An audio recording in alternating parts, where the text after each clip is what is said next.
So our speaker now is Mr. Stefan Lang. Mr. Lang is an authorized Buddhist Dharma teacher. He's based in Switzerland. He's a board member of the cross-traditional Zentrum für Buddhismus there in Bern, Switzerland.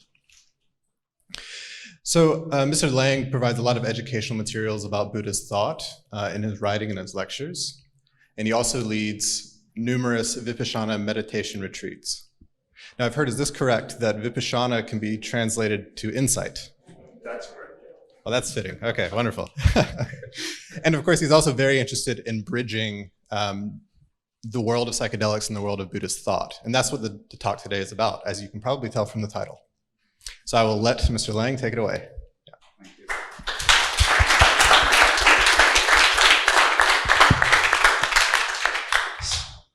So welcome, everybody. I'm glad you're here, and welcome also to the people out there sitting in that little camera. I'm glad you're here despite not being here. So yeah, and thanks also for your patience. I'm an anthropologist by training. I work in a publishing company, but I'm here today, as Jared said, as a teacher of Buddhist meditation and an organizer in a Buddhist city center in Bern, Switzerland. I'll talk about applying Buddhist concepts and practices as guiding epistemic and ethical framework for psychedelic experiences. First, I'll talk a little bit about the lack of maps, then about the concept of the marks of existence, then about craving, about the fields of ethical practice as they're taught in Buddhism, the importance of intention, after which I'll conclude. So, what's the situation? Psychedelic experiences lack an a priori frame of reference. There's no instruction manual, there are no built-in maps. The interpretation and the meaning of the experience is open. A good illustration of this is the work of anthropologist Anthony Wallace in the 1950s, who describes the different effects of peyote on white users and Native Americans. Native Americans were primed to see the effects on consciousness produced by peyote as a communion with spirit, whereas white Americans were associating distorted perceptions and hallucinations with lunacy and madness. And that's what they got. Native Americans, who had a well-integrated framework with which to make sense of the peyote ceremony, were filled with awe and composed, while white Americans lost their composure and felt they were going crazy. So the framework is important, and I'm going to argue here for the usefulness of a framework inspired by secular Buddhist thought. Firstly, by secular Western Buddhism, which is my perspective, I mean a Buddhism devoid of metaphysical claims, devoid of foreign religious elements, but based on a rational, psychological, spiritual, and indeed sociological reading of Buddha's teachings, while still being true to Buddha's core objective, to free beings from the suffering of heart and mind. I'll now present a few Buddhist concepts and show in what way I think they can be applied within the scope of a psychedelic journey. Central to Buddhist doctrine is the teaching of the so-called 3 marks of existence, the characteristics of existence as seen through a Buddhist lens. The first of these so-called marks of existence is impermanence, the impermanence of all experience and phenomena. Transient and evanescence are everywhere. Nothing lasts, be it pleasant or unpleasant. The character of all things is to come and go. Everything, be it mental or material, is subject to change. Impermanence and constant change of phenomena is also a hallmark of psychedelic experience. One may encounter both heaven and hell within a short time frame. Knowing that hell will pass is certainly helpful, and not trying to cling to heaven too. Knowing that things change and fostering an intention of going with the flow is a useful starting point, even if it's not always possible to keep that up. But you have planted this seed, and somewhere within you, you know that it's just manifestations of consciousness, coming and going independently of your will and wishes. So impermanence, the second mark of existence, is suffering, stress, and unsatisfactoriness of all phenomena. The original term in Pali language is dukkha, which has quite a broad meaning. That's why I use these terms. Dukkha doesn't mean that life is only just full of suffering, but there is inherent existential stress. As we all have bodies that age, we all get sick sometimes, and except for some Silicon Valley billionaires, we're all going to die. Aging, sickness, and death are universal. And I remind you also of Henrik Jungable's introduction on Thursday, where he mentioned this experience he had on a session 30 years ago about the universality of suffering. There's also the suffering related to not being able to hold on to things. Trying to withstand change results in stress and tension. Not accepting illness, not accepting aging, and not accepting death will make them more difficult and stressful to bear. Suffering, stress, and unsatisfactoriness are often encountered in psychedelic sessions. Suffering can be experienced in the obvious sense of confrontation with painful content, but also in its milder form of experiencing how unsatisfactory it is to try to hold on to inherently ephemeral phenomena, feelings, thoughts, etc. Having registered and contemplated dukkha or unsatisfactoriness beforehand can be of real support in psychedelic sessions. Moreover, seeing how universal suffering is can also prompt sympathy for the suffering of others and help to develop compassion. We saw compassion as an important part in the previous talk. This again will support the perspective of we're all in this together. It doesn't matter much if it's your suffering or my suffering. We're all connected, and that's a useful insight and a feeling that comes up a lot in psychedelic sessions. So impermanence, suffering, and the third mark of existence, not self, or the lack of an enduring independent self or entity. The Pali term is anatta. According to Buddhist doctrine, every manifestation in existence is characterized by so-called emptiness. Emptiness meaning a lack of an independent, persistent, self-sufficient core. All phenomena are bound in a matrix of interdependence, subject to causes and conditions. The problem starts if we identify with experience, when we think of our experience as being I, myself, me, which again makes us think of ourselves as being a separate entity. Rather, we're encouraged to see what we consider to be ourself as a continuously changing, impersonal process of manifestations that come and go. And importantly, to disidentify and to let go of it. And this point was also made by Chris Letherby in the talk previously. Having internalized the concept of not self can help us step back and develop an inner attitude of inquiry and interest, even with regard to unpleasant or sticky psychedelic experiences.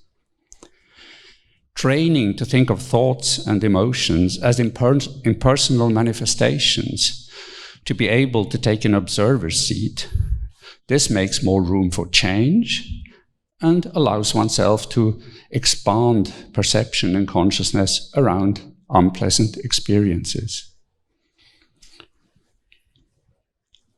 So the 3 marks of existence: impermanence, suffering, and not self.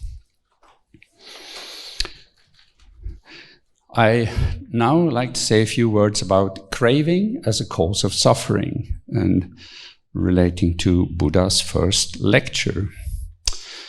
So, according to legend, Buddha's first lecture after his enlightenment was in the jungle to an audience of 5 spiritual seekers.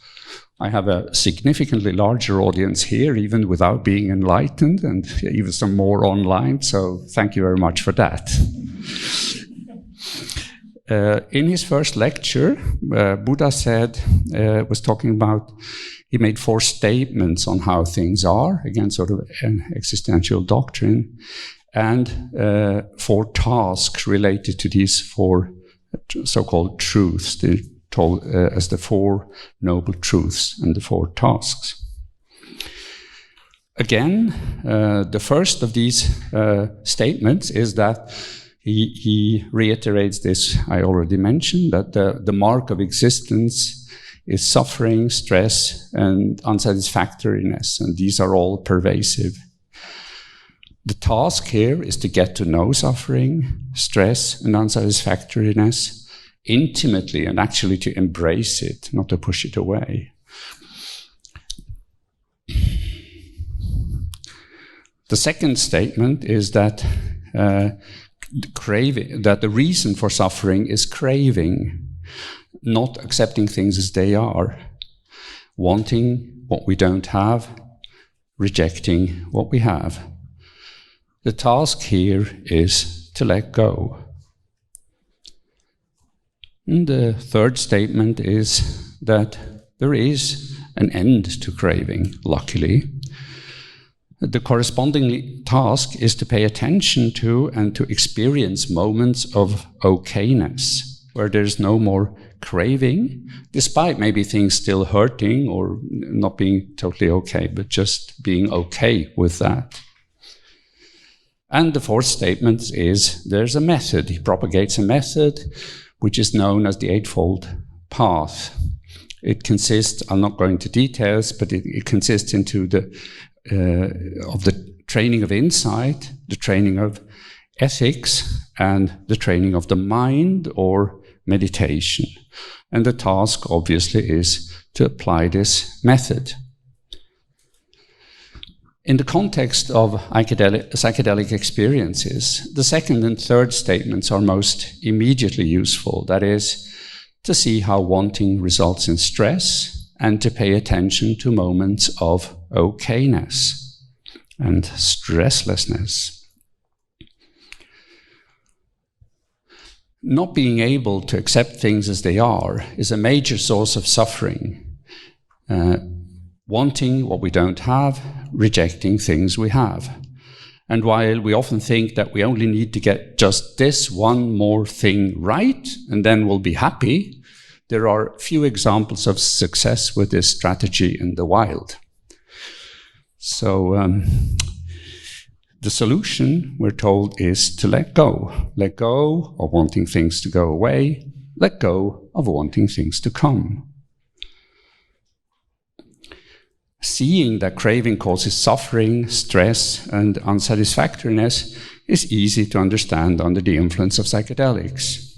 It becomes very plausible after an hour-long struggle with emotional content while on ayahuasca, for instance. When you wish for unpleasant states to end, you will strengthen them. Likewise, wanting a wonderful mind state you're having not to change is doomed to fail. In meditation, we learn that craving subsides if we don't act on it, and that craving is often born out of an encounter with an unpleasant experience, be it a memory, a thought, or an emotion. What we usually do when experiencing unpleasant sensations is to look for pleasant sense experiences to gloss over the unpleasant ones. For most of us, this is familiar. We have an unpleasant sensation, and a minute later, we're with our hand in the cookie jar or in front of the fridge. Seeing this mechanism, practicing to let go, to accept, and not to identify with sensations that arise, goes a long way towards having an easier and more insightful psychedelic journey. What we can transfer from Buddhist practice to psychedelic experiences is the value of non-reactivity. That is, learning how to be with sensations and experiences without aversive reactions. So much for there being no maps and the concept of the 3 marks of existence and craving as a cause of suffering. I'll now say a few words about ethical practice. In Buddhism, we speak of 5 fields of ethical practice. Without going into details, the main thrust of the 5 ethical practice fields, as they are taught in Buddhist context, is to train yourself to think, speak, and act in ways that are non-harming and respectful of others' possessions. It involves being mindful of one's sexuality, being mindful of one's speech, and caring for the sanity and the sobriety of your own mind, by being careful with what you feed your mind with. That is, the consumption, for instance, of media, alcohol, or other drugs. In a psychedelic context, non-harming, and as it is worded, not taking what is not given, will help to provide a safe setting and also influence the individual set, in the sense of one's mind state, positively. Speaking and acting mindfully, with respect for others' vulnerability and openness, practicing caring interaction lets everyone relax. Being able to relax in a psychedelic experience is very helpful. And knowing there is an atmosphere of trust and non-harming helps us with relaxing.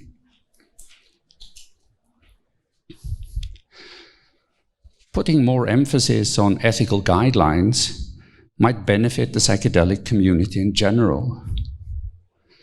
There are good guidelines by the Sendo Project and others for naturalistic settings, and in research settings this is well taken care of. But psychedelic session leaders mostly don't explicitly commit to ethical guidelines. It would be helpful if ethical guidelines for both retreat leaders and participants were a part of the onboarding process for a psychedelic session. With regard to ethics, there's another point I'd like to bring to our attention. The success of the psychedelic renaissance has led to an increased pressure on populations traditionally using such medicines, but also on the plant and animal-based sources of such compounds. We see here Maria Sabina, the Mexican healer, was overrun by seekers in the 1950s after an article about her appeared in Life magazine. and the Sonoran desert toad, Bufo alvarius, which is being sought by psychonauts for its psychoactive secretions. In this context, not taking what is not given should be read to avoid exploitation and appropriation. Cultivating an inner climate of ethics in accordance with these fields of ethical practice will lead to an ethical attitude becoming more spontaneous and automatic, and fostering a setting conducive to well-being and healing. So no maps, the market of existence, craving as a cause of suffering, the 5 ethical practice fields. I'll say a few words about the importance of intention. The idea of cause and effect is central to Buddha's teachings. Buddhism accordingly stresses the importance of intention as it will lead to effects. Of course, ensuring a certain outcome of an action is impossible. However, we can train our intention to be in accordance with values that are stressed in Buddhism, such as kindness, compassion, sympathetic joy, equanimity, gratefulness, patience. Patience, very useful if techniques don't work really. Generosity, truthfulness, trust, mindfulness, etc. We all do have this potential within us, and we can train such qualities at will. Consciously strengthening them will not only help oneself personally having a more fruitful psychedelic experience, but it will contribute to an atmosphere of care and well-meaning, and thus help others too. Buddhist practice periods often start with an intentional alignment with, firstly, our inner potential to awaken, secondly, our capability to gain insight into the nature of things, and thirdly, the importance of community, Buddha, Dhamma, and Sangha. I am convinced that healing is much furthered in communities, and in effect, as a friend once put it after a ceremony, quote, "The circle is the medicine," unquote. Seeing participants in the circle, acknowledging their plight, seeing their humanity will strengthen the circle and improve both set and setting, and serve positive outcomes. The alignment with our potential and inner qualities in Buddhist practice periods is mostly followed by the altruistic intention that one's practice be for the benefit of all living beings. The wish, "May all beings be happy," goes a long way towards setting a helpful tone to psychedelic experiences, to create bonds and to further empathy. So I'll now come to my conclusion. Seeing experiences as fleeting, ephemeral manifestations and learning to disidentify with them is a main takeaway that psychedelic work can get from Buddhism. Then also remembering the importance of intention and setting our sights on furthering beneficial mind states and an altruistic orientation, which will have a good influence on set and setting. Lastly, to think of psychedelic experience as spiritual practice, something that can be cultivated rather than an experience. The experience entices us to practice, but it's not about the experience itself. It's a path to healing and growth. It's about the whole life, actually. It's about seeing each moment as a moment for practice. In this vein, using Buddhist concepts to prepare for, to integrate, and to make sense of psychedelic experiences can be a useful way to harvest psychedelics' large potential for healing and for freeing the mind and heart of suffering.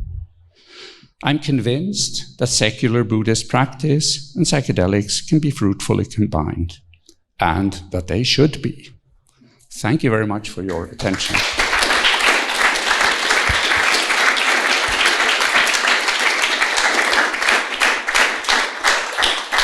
Oh, that's nice. That's good. Can I get this mic? Or is it working? Okay, dude. Just great, your contact information's up. Okay, so we have time for a few questions, I think. We'll start with the room in here, and then we'll go to the online audience. Mr. Short question. Yeah. Let's see. Okay, hello. Thank you very much for your talk. My question is drawn to to the concept of secular Buddhism, and you could link this to yeah. Okay, let's see. So I was just thinking if you know, I realize the tendency as Westerners to go to you know, different cultures and take out what seems nice and good for us and take it out of the context and put it into our own. And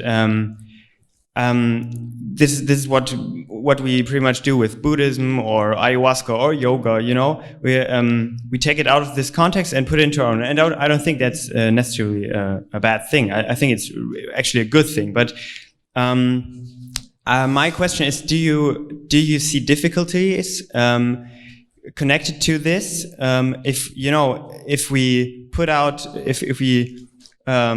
put away all these rituals, the context, and put it into our own belief systems, I ask myself if maybe there's something getting lost, you know, because the rituals are there for a reason, maybe, and maybe we don't, yeah, like we changed Buddhism and ayahuasca and all these things so much that maybe the core teachings aren't really, yeah, they are changed. And my question is, do you think that that's true, or how do you face this difficulty as a secular Buddhist? And what do you think of this, whole topic? Yeah.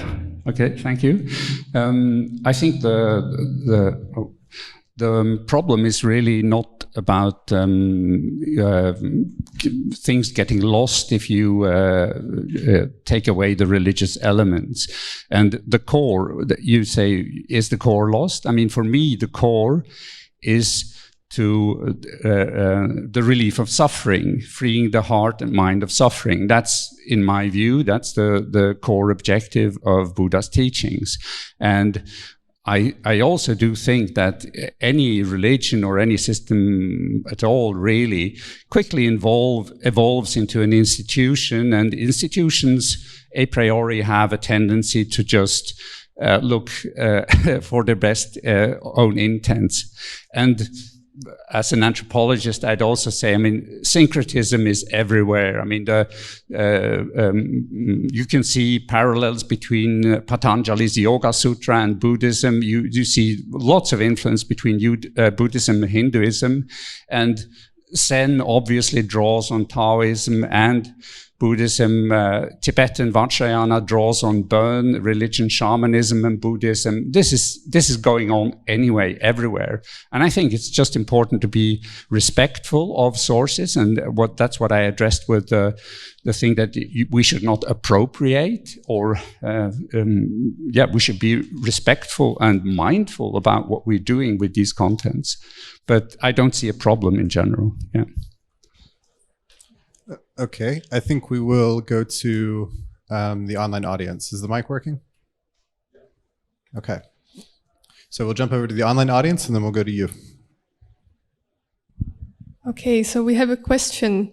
Isn't there a contradiction in taking psychedelics and the fifth ethical aspect, sobriety of mind? What is your opinion on that? I had a 5-minute part in the talk that I scrapped about that. There's a dogmatic reason why that's not a problem, which, although I think it's a bit petty to go into dogmatic reasons, I'll still mention it. In the original Pali texts, there's actually 3 substances that are mentioned, and all 3 are types of alcohol. Fermented alcohol, distilled alcohol, and the 3rd type of alcohol that are to be avoided. that should not be taken to the point of heedlessness. So it's actually quite a qualified statement. And the absoluteness of it, that as it has become in later Buddhism, is not really there in the original. But that's okay, that's a dogmatic point. But I think more generally, I mean, we're always altering our consciousness, and meditation is a way to alter our consciousness. And I wouldn't make such a strong distinction between material ways of altering our consciousness, such as taking a substance and staying glued to Facebook for 11 hours and stretch. I mean, probably, I'm not a neuroscientist, but I gather the effects are pretty. I mean, you probably from the neurological manifestations, you can't really tell if it's a material or a mental influence. So I think that's a bit. Yes, I don't think it's important. I'm sure people have follow-ups to that one. Okay. I'm sure I will have to answer this question a lot in the future. So.